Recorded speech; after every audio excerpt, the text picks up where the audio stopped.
Hi, I'm Tony Dahlager, Managing Director at Anaytlics8. In the last couple of years, organizations have widely adopted centralized cloud data platform technologies like Snowflake, Databricks, BigQuery, among others, to take advantage of incredible advancements that have greatly simplified the administration previously required to run technologies like that at enterprise scale. And these are incredible technologies, but their commercial models are based largely on consumption. So you're really only being charged when those services are running and being used. There's really several areas to consider when analyzing if you have an opportunity to reduce your cloud data platform spend. The first area is you really want to make sure that you understand the business requirements of what a minimum viable service model is to support your organization's analytics needs with that data platform. So asking questions like, is the data really needed in real time or near real time? Or is a nightly batch load of that data and refresh of that data sufficient? Or on the other side, on the consumption side, can you extract data once a day to stage it somewhere for BI? Or is direct query capability really needed, right? If the data is not refreshing all day, direct query might end up be a waste of money.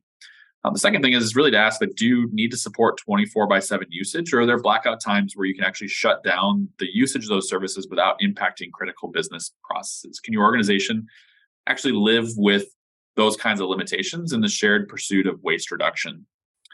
The second major area that we want to look for is inefficiencies in your data architecture. So this is really important, right? Because different technologies actually require different types of architectures that are optimal. The different cloud data platforms themselves have different architecture patterns. So some you're going to benefit from more normalization. Others are going to benefit from less normalization or denormalization.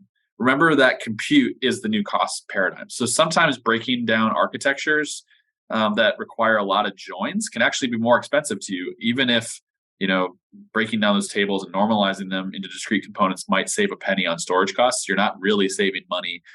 You might benefit by consolidating, or some technologies benefit by breaking things apart a little bit more. The third thing is to focus on your highest impact users' usage. So they have most of these tools have great analysts tools that you can use to actually review how people are consuming these cloud data platforms. And so really you want to start that process by looking at consumption by user, by their role, or even individual tables or schemas that are popular, or even get down to individual queries or workloads that are running. Kind of obvious, but you want to focus your time on the biggest drivers of those costs. And the best way to do that is you go talk to those teams to understand how they're using the platform, and to have an opportunity to be consultative with them to find the optimal price performance strategy that's going to meet their needs without breaking the bank of your data platform budget. The fourth area, when necessary, right, you actually want to establish policies that are going to limit consumption on groups in your organization. Putting guardrails in place can help limit and avoid those nasty oops moments where somebody unintentionally racks up bills. Auto suspend settings are also sometimes available on these platforms and can help you really set globally those kinds of controls that avoid that unintentional spend.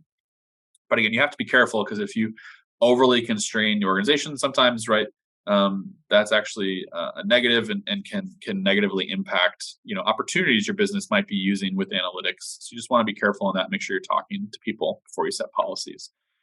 And then fifth, you want to identify what's absolutely necessary. So what I mean by this, right, is sometimes auxiliary tooling like testing or data observability or data quality monitoring, or even like machine learning model training that's ongoing, or data profiling tools or BI software. There's all kinds of stuff that you can attach to your cloud data platform. And a lot of them have unintended run-on costs that can really add up over time. So those technologies are valuable when they're used appropriately, but you got to make sure that they're absolutely necessary to the organization and not just a cool add-on that somebody purchased in the last couple of years. I think an important reminder is that your minimum viable tech stack with these cloud data platforms might be simpler than you think. So again, follow Anaytlics8 to hear more tips like this and insights about the data and analytics industry as a whole.